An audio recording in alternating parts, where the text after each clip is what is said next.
It's charity. Why do you say that like it's some sort of dirty word? Maybe you need a mall more than you need a wife who you can't trust with your secrets. Just...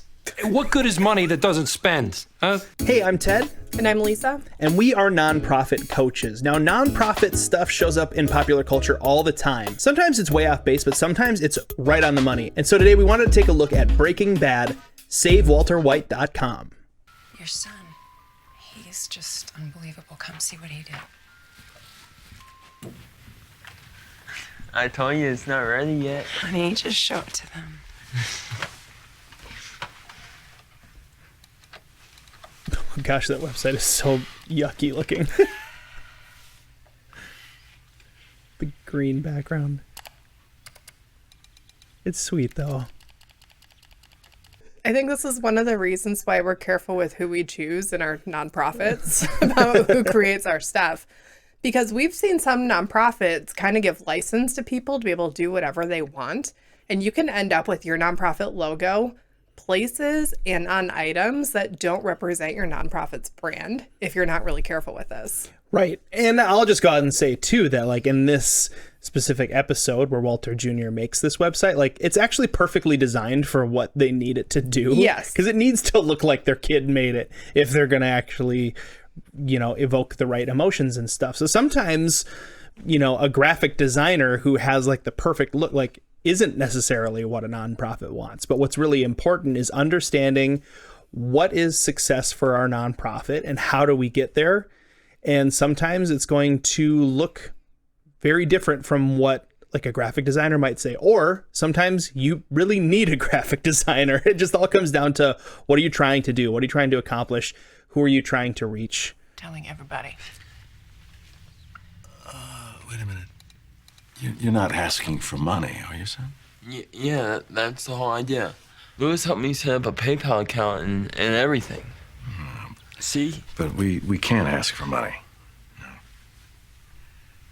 Well, Nonprofit leaders struggle with this, where it's like, we need money to get accomplished what we're trying to accomplish. But a lot of nonprofit leaders hate asking for money, whether that's because of like a pride thing or like they're afraid of it, or they just feel like kind of like I'm just bugging people by asking them for money all the time. We've talked to many nonprofit leaders in different areas, and generally what they'll want to do is either pass the role on to someone else, or they want to say, we don't do that here. If we just do things well enough, the money will naturally come in, which is kind of true to a certain point. But there are a lot of people who aren't even going to recognize that they can donate money or that your foundation or organization needs money until you actually ask for the money.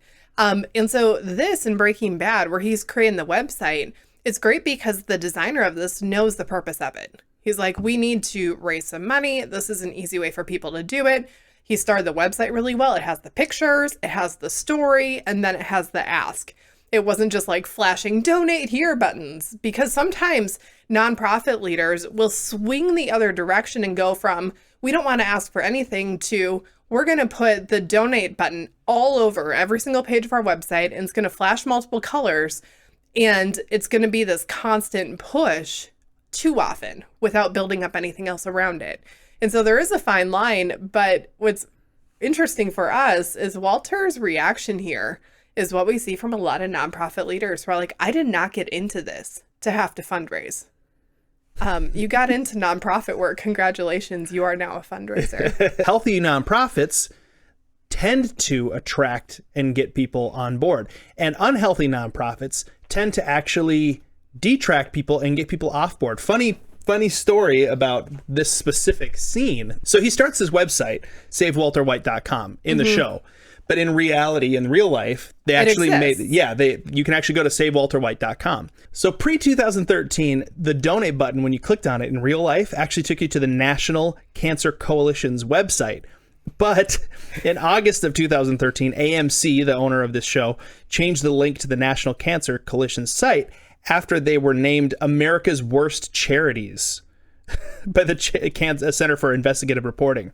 So really important piece here. If you want to attract donors and you want to actually see people stick around, make your nonprofit a healthy and well-functioning nonprofit or charity. The other unfortunate side effect of this was AMC had this amazing platform to be able to direct donors to a nonprofit.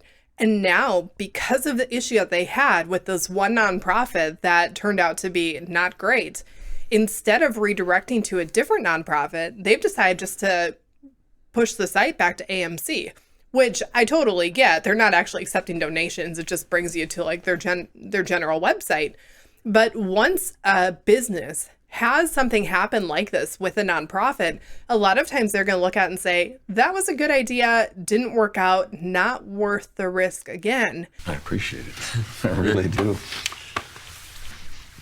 Oh, he still said he appreciated it, even though he didn't like the donation This was part of all it. his idea. Yeah. He worked so hard on it. Just let him help. It's you can't ask him to take it down. It'll crush him. Skylar, it's charity.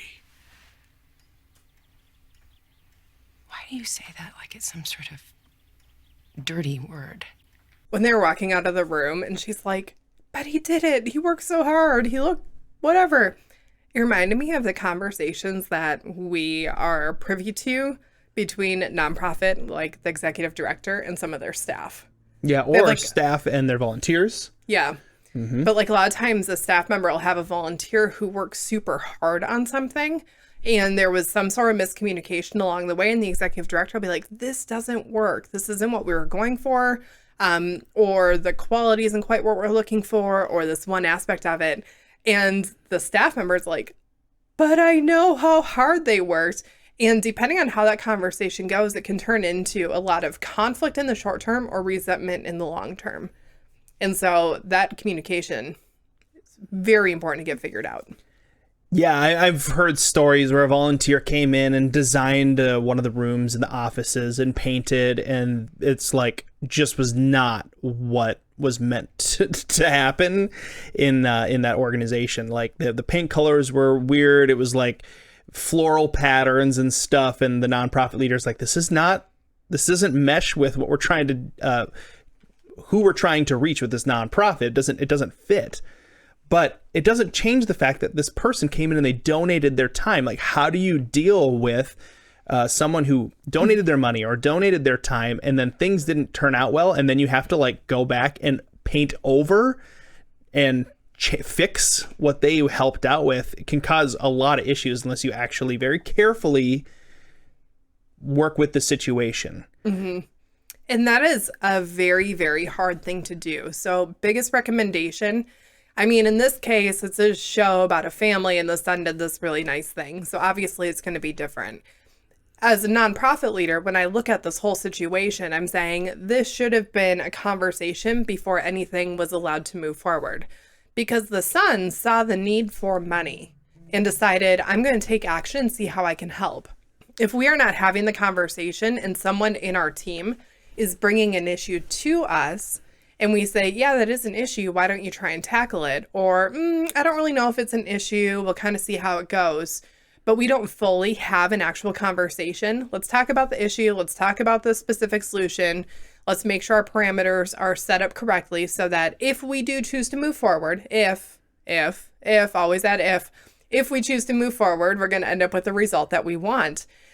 If those things aren't happening, it's very likely to end up with something that is good, but might not be right. Mm-hmm. Like you can end up with a beautiful space that ends up not being the right space, or a beautiful website that's not the right website. Or maybe you're not going for a beautiful website, or maybe you want something that's beautiful and flowery, and you have someone come in who's a very modern, simple, like, I just want it to be as clean as possible and very straightforward fonts and whatever the case may be. It can go both directions. So we need to be very careful about how we're talking about issues when other people are bringing them up, because this didn't happen on a random whim.